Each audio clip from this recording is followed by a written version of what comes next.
Hello everybody. Okay, so today we are doing cake pops.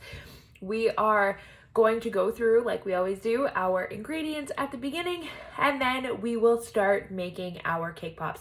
Now there are steps to this. When I teach this class live, we kind of crunch them all together, but because this is a flex class, you guys are able to kind of slow down the process and take time in between to make sure that everything is perfect, okay?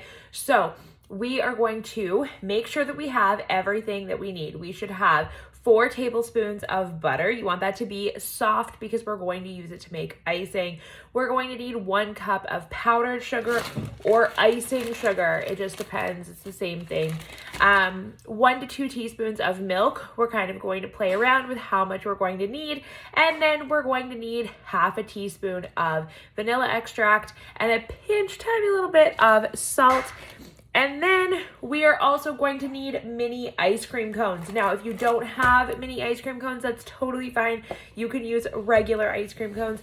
I am using these little, they're like smaller sugar cone ice cream cones. They're not mini, but they are in between. Either way, it's totally fine. Just use whatever you have. It just means that you're gonna get bigger cake pops, which is not a bad thing. So we're gonna need that. We're also going to need candy melt. And then you can bake a cake or use one that is already made. So I have a gluten-free one here. Because I am gluten-free, you do not need gluten-free. Both of these are for myself. However, you do not need them. So you can get a pre-made, you can do it yourself. It's totally up to you, okay? And then if you want sprinkles, you can use sprinkles too, but you do not need them. All right, so I'm going to change the perspective of my camera so that you guys can see exactly what we're doing. Okay, so you guys can see right into my bowl. The first thing that we're going to do is take our cake and dump it inside. Now, normally I would use my hand, but this particular loaf has icing on the top, so I'm not going to do that. So give me just a second. So I'm just gonna take this and dump it in. What you want to do now, I just got icing all over my phone. What we want to do now is use our hands to crumble it into crumbs. So you're just going to take it like that. I'm going to grab a fork to do this just because it has icing already on it. You can use a fork if you want to, just like I am, but literally just crumble it into crumbs because this is going to become our dough, okay?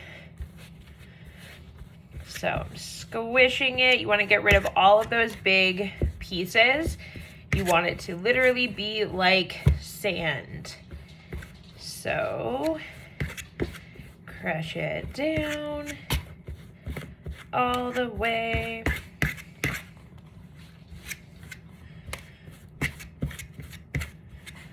Just like so.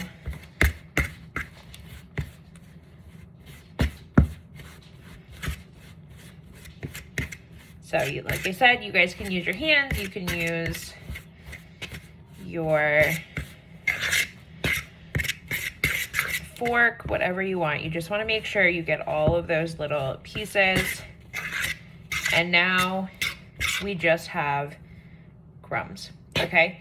Now you can take this once you're done and put it off to the side because we're going to make our tiny little bit of icing, which is going to glue this together. So I'm just gonna put this off to the side and grab another bowl.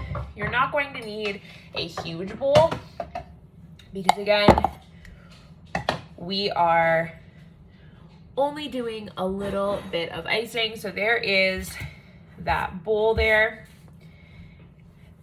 And I'm going to take 1 cup of icing sugar. It's probably a little bit more, but that's okay. It was just the rest of what I had in my bag. you're going to take your 4 tablespoons of butter. So 1, 2, 3,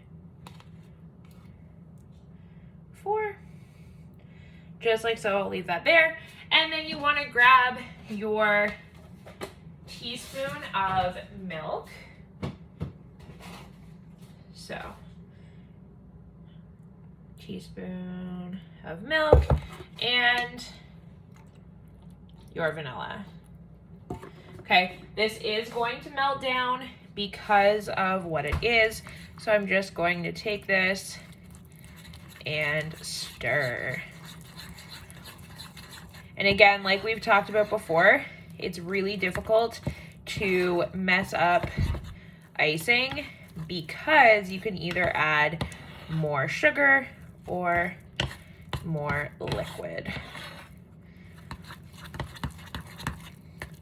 So you want this to be kind of like a toothpaste consistency, and then make sure that you stir it throughout just like so. I am going to add a little bit more icing sugar.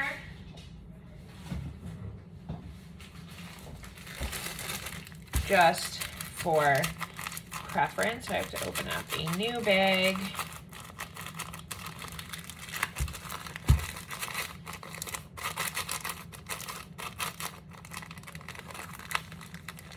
Hang on a second.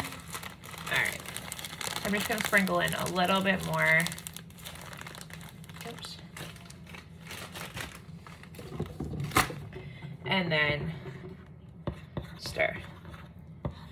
And remember, like I said, there is really no reason to ever feel like you need to throw it out and start over. If it gets too thick, you can just add more milk, okay? So mine is currently super, super thick because I added in that extra icing sugar. So I'm just going to add a little more milk. Whoa, that's a lot. So it's not going to seep in. I'm just going to dump it out. There we go. See, mistakes happen. Things happen and we can just roll with it. All right, so it is like toothpaste consistency. All right, so now I'm going to put this over here. I'm going to grab my cloth and just clean up the giant mess that I made.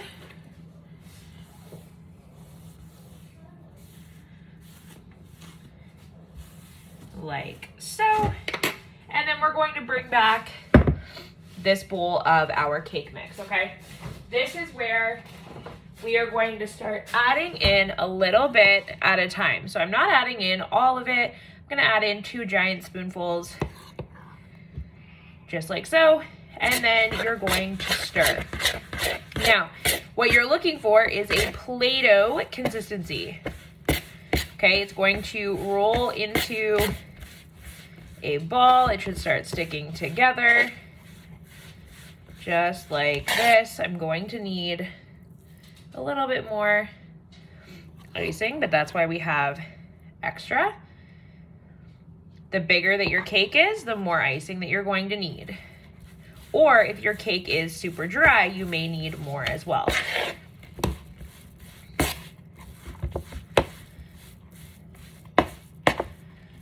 And you just want to make sure it's all mixed together and that eventually you can squish it and stick it together like Play-Doh. So if I grab a piece, that's not very mixed. That was the bad piece. Okay, here we go. So if I grab a piece, this is how you can test if it's ready. Once I roll it into a ball, it will stay rolled. It doesn't fall apart, nothing like that, okay? That's how we know it is ready for us to play with it. And remember, you guys can pause anytime you want throughout this if you need extra time for each of the steps, okay? So now what I'm going to do is move this off to the side and put a plate down so you guys can see what we're doing. Just like so, okay? Now, with my ice cream cones, I'm gonna grab these ones and take them out. So I have 4 here. Oh, that one's broken. All of them are broken. That's okay. We'll work with it. All right. So you're going to take your cone and you're just going to fill it with cake. Okay? So we're filling it all the way up to the top, just like that. And then you want to put that down and grab enough cake to make a ball that will fit nicely on top. You don't necessarily want to make it humongous because you don't want it to fall off, but that one is right about perfect. So I'm just going to do it like so, and then I'm going to repeat this to fill all of my cake pops and all of my cones, okay?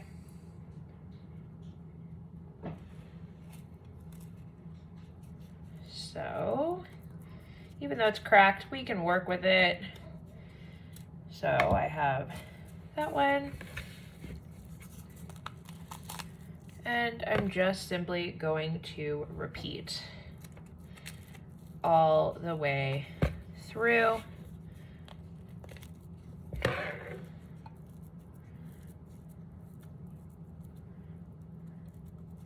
So there I have 3 filled.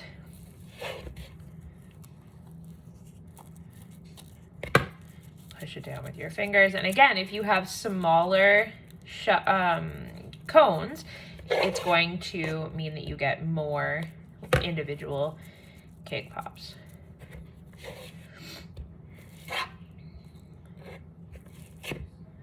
Or if you have bigger ones, you'll have less. So there we go. And then I already have 1 ball, so I want to make 3 more to make sure I have enough for each of my cones. Just like so. Okay, and I'm going to put these on the plate.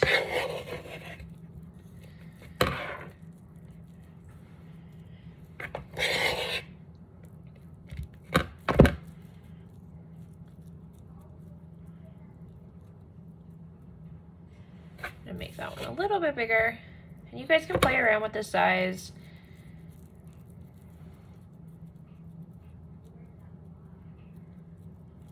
So there's my 3rd one, and I need 1 more. I'm only going to do 4. I'll make some extra balls so that I can use them up and I don't waste anything. So we'll just use the rest of this to make cake balls, but they won't have a cone. So there's my next one. Should be able to get 2 more maybe out of this.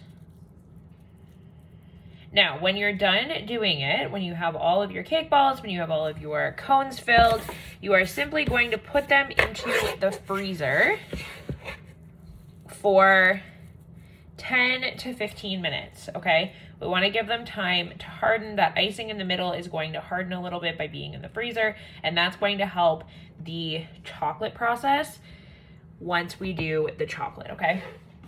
So here is my plate. I'm going to take this plate and put it into the freezer for 10 to 15 minutes, and then we can start making our chocolate, okay? Okay, so while your stuff is in the freezer, what you can do is take a cup of your candy melt and put them into your bowl. You're going to take your bowl, and this is going to get very, very hot, so either ask for help from a parent or adult that can help you, or also use oven mitts, okay? We are going to take this bowl, put it in our microwave for 45 seconds, and then we're gonna bring it back and stir. So I'm gonna throw it into my microwave for 45 seconds.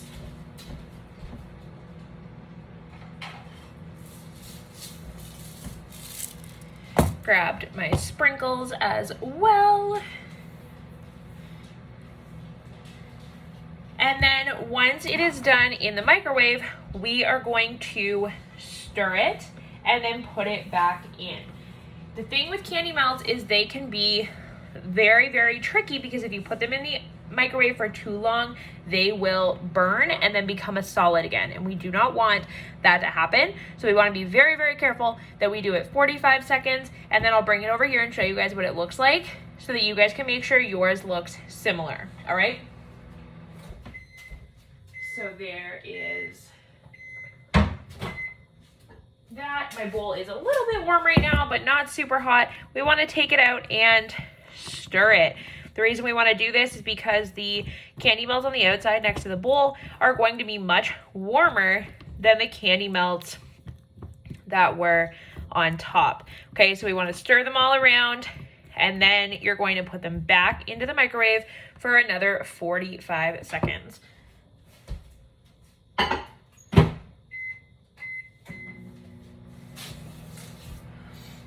Once you do that, we're going to bring it back. This time it's going to be much, much warmer.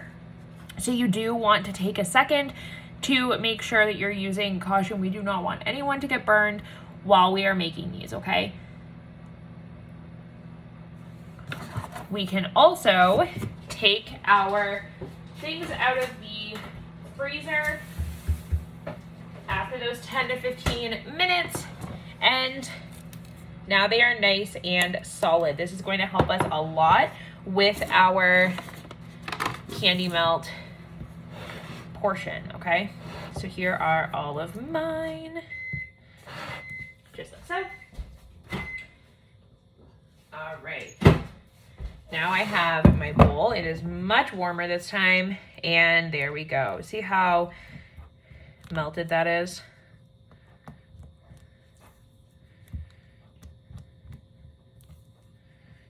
Perfect.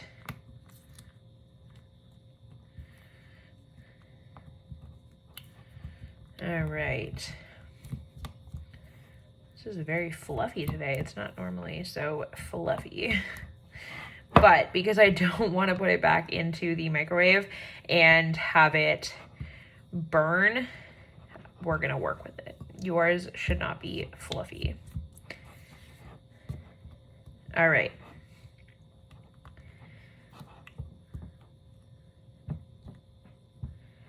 So now what I'm going to do is take my ice cream cone just like so. I'm going to put a little bit here and stick the ball to it. Okay, just like that. Then I'm going to lay it down. Because it is so cold and the chocolate is so hot, they will fuse together.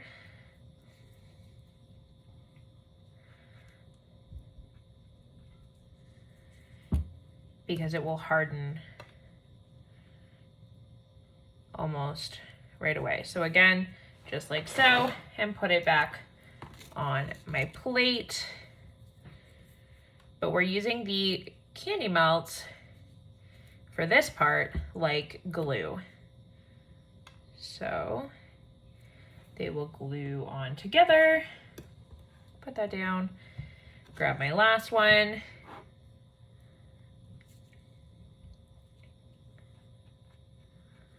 And we have it like this. And stick it on. I'm gonna leave these extra balls to the side because I'm not gonna do anything with them just yet. Now, this is where you want to have your sprinkles ready, because as soon as they the candy melts start to dry, you cannot add any of your sprinkles, okay? So what we want to do here is make sure to dip our ice cream cone in just like so. Mine is super thick instead of watery. That's okay, we can work with it. You can use a spoon if you want. If yours is watery or more melted than mine for some reason, because it's more like a cloud, then it's okay if it drips down the sides. Then it just looks like melted ice cream. And the fun part about these is they don't have to be perfect, because you kind of want them to look like ice cream cones. And then I'm going to take my sprinkles and sprinkle them on, just like so. Okay, you can also, if you have ones that are pointed, you can hold it and have it look like it fell on the plate, so that they stand up like this, which is kind of fun. And then they can dry like that. If you have ones that have a solid bottom, then you don't necessarily need to do that, because they will stand. So again, I'm gonna do the same thing with this one. Because we left them in the freezer for 10 to 15 minutes, it makes a huge difference in how the candy melts react. So see how I use that crack in the cone to just make it like the ice cream was down there? These are super fun to do. This one has a lot of candy melt on it. That's okay, because it'll look super cool. Again, I'm gonna take this one and make it stand just like so. It's gonna fall over actually, kind of, but that's okay. And then dump my sprinkles onto it. I'll use that ball to hold it up while it's hardening. And then the next one. And then you could, if you did what I did, where I have extra cake balls, you could dip them individually and just have them obviously not on a cone. If you have cake pop sticks, then you could use those as well. Or you could just leave them and eat them like Timbits or Munchkins or donut holes, whatever you want. This one is a mess, but that's okay. I'm not going to add any sprinkles to that one because my daughter has an allergy to that. Well, one of my daughters do, so I'm going to leave the sprinkles off of that one. And then finish my last one. Again, my chocolate, I don't know why, is very, very fluffy today, which is very strange.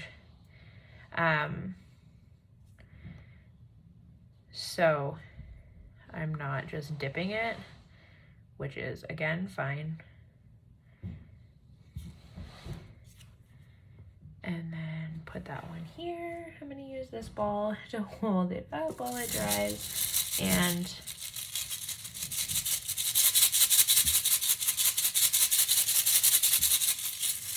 sprinkle on. And then see how, because I sat it up like that, it has that flat bottom, but now it will stand, which is really fun. And there you go. You have your fun little cake pops. I cannot wait to see what you guys come up with and create.